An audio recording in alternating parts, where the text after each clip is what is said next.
But just before we finish up, Jordan, I think one of the pieces of news which has come out today is Neil Warnock has returned to football at the age of 77 years of age, right? At Torquay United. What's your thoughts on Neil Warnock being back in the game, mate? Wish we had him at Spurs.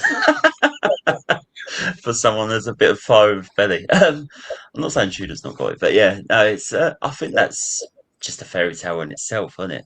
I mean, I saw yesterday they lost to Chelmsford actually 5-0, so it was like, oh, and that I heard that they wanted the manager out and everything like that. But when I've heard the news that Neil Warnock's gone in there, that's just well, it's great for non-league football, put it that way, I think so, because mate.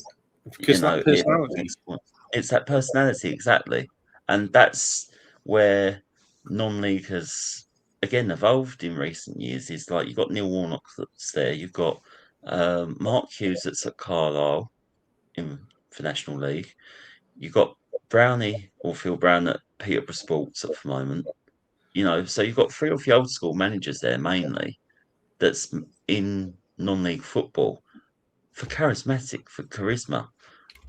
Dean Brennan that was in that bracket when he was with Barnet in the National League as well.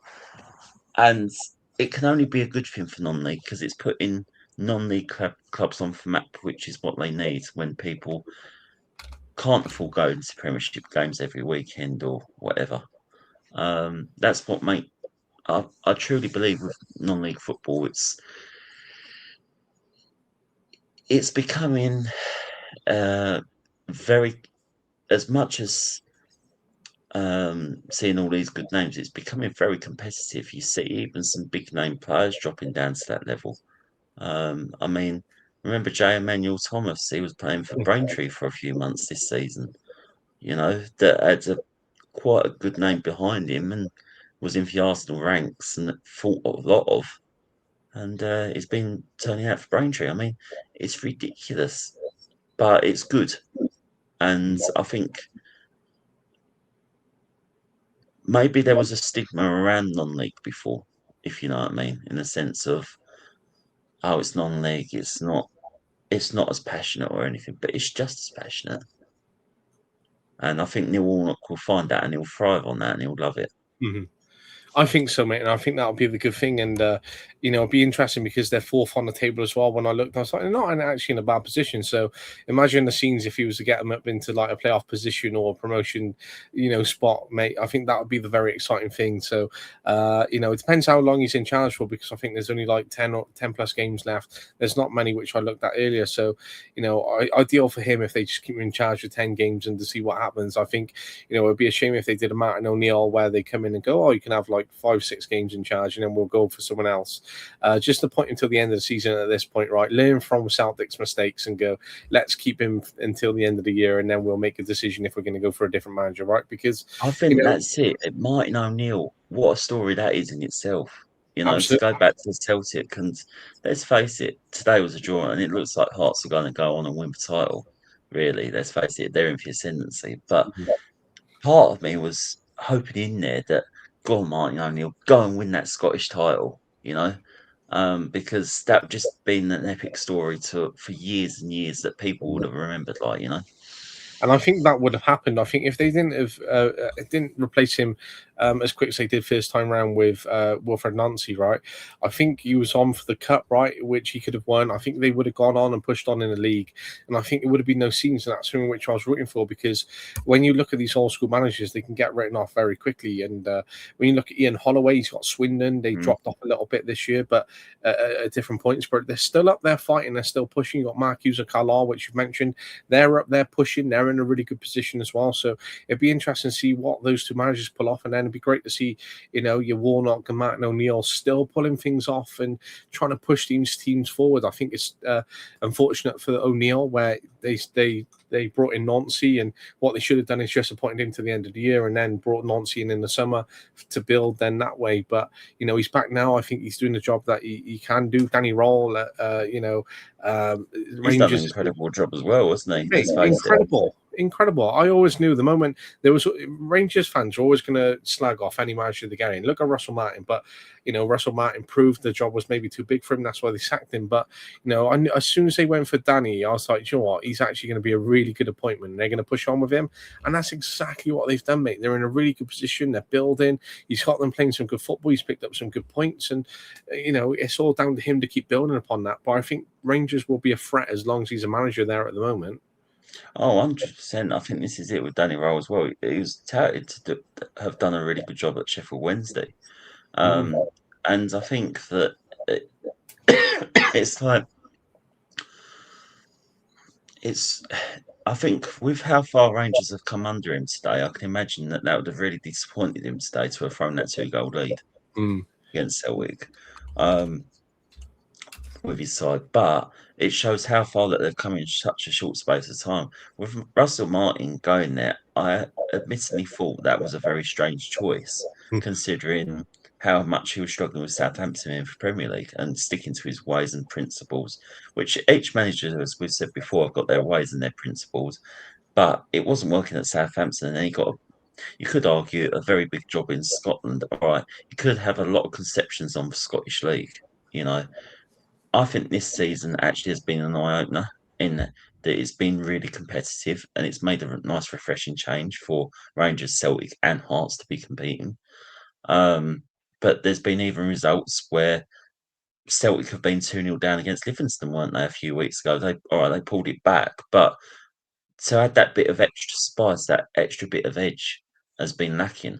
And I think the only thing that is a shame for Celtic and Rangers, as it's shown with Celtic in the most recent thing, with Martin O'Neill, is that they just can't get to that next stage and compete on a European front, and that's what Celtic should be able to do. Rangers should be able to do with their fan base, what they've got in place. That's the only thing that's lacking for them too, really. But with O'Neill, I think we spoke about it off air. Of course, felt sorry for Wilfred when he got sacked at Celtic. But really, it's really strange. Can you imagine if you was like Martin O'Neill here, Luca, and you did that really first good stint in the interim period, and then they said to you, "Sorry, Martin, okay, we're not going to take you on. We've got someone that's going to be taking it permanently now. Thanks for what you've done, but you know, off you go and wish you for the best." And then within 6 weeks, they come back to you and say, "Sorry, Martin, we got it wrong. We should have just kept you on until the end of the season." How would you feel in that instant? Just not just even football, just as a human being alone, you'd be like, "Huh?" You'd be getting mixed messages, wouldn't you? Like you'd be like, one minute they want me, and another minute they just want to get rid of me, and because I've done my purpose. It is part of that, mate, and I'd be like, well, actually, you got rid of me first time. You should have just stuck with me. Perhaps I'm going to be principled and say no to you now. But like Martin, he loves the club and he went back in, mate, and it's a chance to him. He perhaps doesn't need the money, but it's extra money to come in at the same time, especially considering his age, and chance to go back and to build upon his legacy at Celtic, mate. But what you say there is very, very valid. How would you feel in that perspective? Would you go back in? Would you not go back in? Do you want to be back in that situation in realistic terms, right? But mate, I hope he does a good job, and it'll be interesting to see whether he can catch Hearts up, because as you said, they're running away at the moment. They're in a really good place with Derek McGinns, and they had some a good result again this weekend, which if Rangers have helped them out a little bit there, and Celtic helped out as well, where they shared that draw, which plays in Hearts' favour. But it'll be interesting to see, and I think it's that competitiveness in the Scottish League which would be interesting to keep an eye on, mate, and to what happens at the end of the year. But out of the great conversations which we've had, we started all the way from Spurs and talking about Thomas Frank and Ange Postecoglou to Igor Tudor, to talking about Mikel Arteta, Liam Rosenior, Unai Emery, Graham Potter, Michael Garrick. We mentioned Tuchel and Ancelotti. We've talked about Neil Warnock, talked about Martin O'Neill, Ian Holloway, Phil Brown. There's so many different managers which we've discussed upon so many different fronts. We've mentioned others in terms of Steve Holland. We talked about Daniel Levy. We talked about Steve Parish, different ownership. We talked about Glasner. We talked about Mateta. There's so much which we've covered over 6-7 episodes, which we've done by the time we've recorded these, mate. So there's a lot to keep an eye on. There's a lot to really keep discussing. And there's lots of future episodes for us to keep analysing and for us to keep bringing along this content, mate. Absolutely, that's what makes football great, isn't it? Absolutely, my friend. So yeah, it's going to be a tense next 2 months being a Spurs fan, because I feel like I would say to you, Luke, wake me up, because Spurs have got relegated and Arsenal won for league.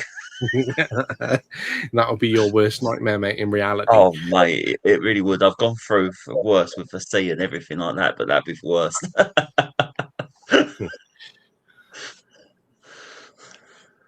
Well, hopefully it doesn't work out that way for you, mate, and it turns itself around. Yeah, let's hope so. I'm praying every week, but it's not paying off at the moment. So I've just got to pray a little bit harder, eh? That's it, mate, and hopefully it pays off. I mean, can I just ask, you as a Chelsea fan, do you want to see Arsenal win the title, or do you not want to see them win the title?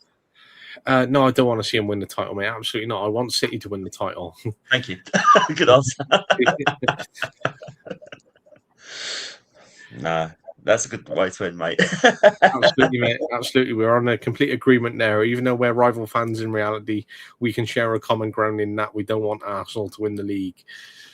Yeah, absolutely. So, come on, City. City. Well, George, it's been great to discuss it with you again, mate. I hope you take care, my friend, and we look forward to the future episodes. Sounds good, my friend. Take care too, and thanks for having me on again, mate. Much appreciated. Always, mate.